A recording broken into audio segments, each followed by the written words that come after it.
Hey everybody, it's Denise. So this is the fourth chapter in my series entitled Me and My Eating Disorder Story. So this one is about my struggle with the scale.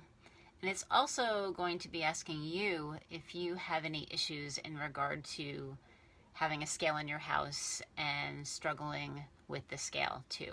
So a little bit of background. Again, I have struggled for over 30 years with various types of eating disorders. It began with binge eating, and then I had some bouts of anorexia here and there, but primarily my struggle was bulimia. And so when I started with the binge eating, I would just have these episodes of eating a lot of food, and what would happen is I was gaining weight. So at my highest weight, I was about 150 pounds, and then I discovered bulimia, and I liked the new and thinner me. And that's discouraging to admit, but it's the truth. I learned that by having those binges and then purging, that I was then able to maintain or lose weight. So what many people may not realize though is that a binge for someone, like for example, if you eat a meal and it's 500 calories, if I would have a binge, it might be 3,000 or 4,000 calories. And so then for me, I would purge. And what I didn't realize at the time is that most bulimics are actually of average weight or even slightly overweight, which is something that a lot of people don't realize. So what happened to me is I became into this binge and purge cycle, but the scale became my measurement. The scale became my slave. It told me whether I was doing well or not. So yes, I owned a scale, and yes, I was on that scale every single day. My routine, I would wake up in the morning and I would get on the scale immediately because that's when you weigh the least. And the way that it worked was if the scale gave me a number that I was happy with, that would impact my entire day. Meaning I would have a good day. The scale had a good number, I would wear clothes that maybe fit a little better, I'd wear makeup, maybe curl my hair, I would smile, I would have a better day. If I woke up and the scale said a number I didn't like, maybe the night before, sometimes this would happen, I would have a binge and fall asleep. And unfortunately for a bulimic, if you eat that way and then you don't purge, the scale can really be kilter, like make you crazy, because I could wake up and be 4 pounds heavier.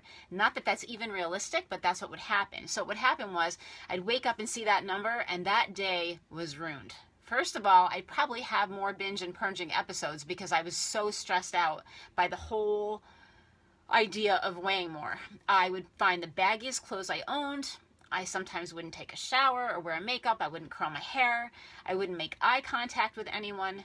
This is the pattern that was my life. And of course, then I was binging and purging all day because I was stressed and I was turning to food. And what happens is you eat and then you purge and you're right back to being empty again. And so again, you're seeking that fullness on the inside. For me, it initially started as a weight control thing, and then it became a self-control issue. And it's very hard to explain if you're not experiencing it, but it's something that consumed my entire life. So that makes me want to talk to you about owning a scale and weighing yourself. So do you weigh yourself? Do you have a scale in your house? And the reason I ask this is because I'm a fitness coach now, and I work with many people that may not be struggling with an eating disorder or a food addiction or fixation. And I don't know if you have one or not, but again, a lot of people struggle with the scale. And what happens is they will start one of my programs and they'll be eating healthy and they will be exercising, and they'll contact me and say, okay, I've been doing this for a few days and I haven't lost any weight, or I've been doing this for a week and I haven't lost any weight. And they're ready to throw in the towel. That scale is becoming their God. That scale was my God. For 23 years, that scale was my God. And I am telling you, please, if you want a healthier lifestyle and you're starting to treat your body better, you've got to give it time. It doesn't happen overnight. If you need to lose, for example, 30 pounds, did you gain that 30 pounds in a day or a week or even a month or a couple months? No, you gained it gradually over time. And what's happening is when you're choosing a healthy lifestyle, your body has to learn that, hey, I'm ready to be healthy. And so you start feeding it properly. You're feeding it every few hours with nutritious food. You're exercising. You're drinking more water. You're sleeping better. Your body has to get used to this. Some people are going to have quick wins. They're going to, especially people that need to lose a significant amount of weight, they're going to have quicker wins. But some of you are going to be stuck for a little while, and you're going to get discouraged. But you have to remember, your body is changing from the inside out, and you have to give it time. You have to believe in the process. And you have to know that scale doesn't tell you anything.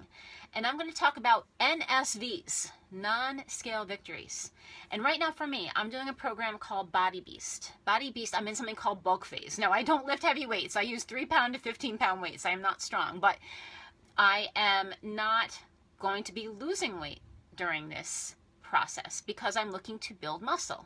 And so you have to remember, depending on what you're doing, the scale cannot be an indicator of your progress. Now I'm going to tell you guys, I don't own a scale anymore. I believe for me, a scale in my home could trigger a setback. Because for me, I only know my weight now if I go to the doctor, or if sometimes if I'm at a friend's house and they have a scale in the bathroom, I'll hop on. But I don't need to know my weight.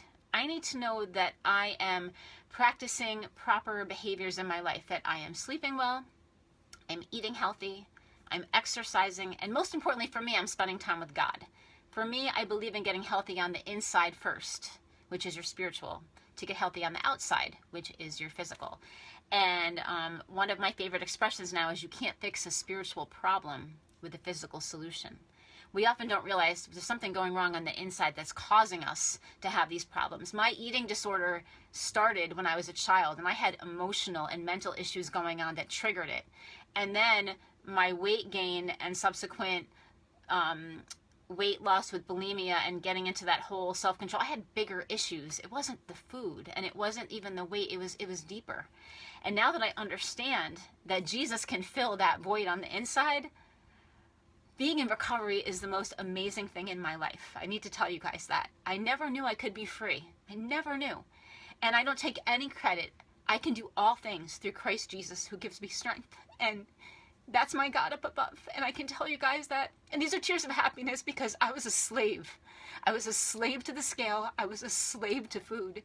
And I am not a slave to any of that anymore. And you don't have to be either. I don't care what your struggle is. It may not be food.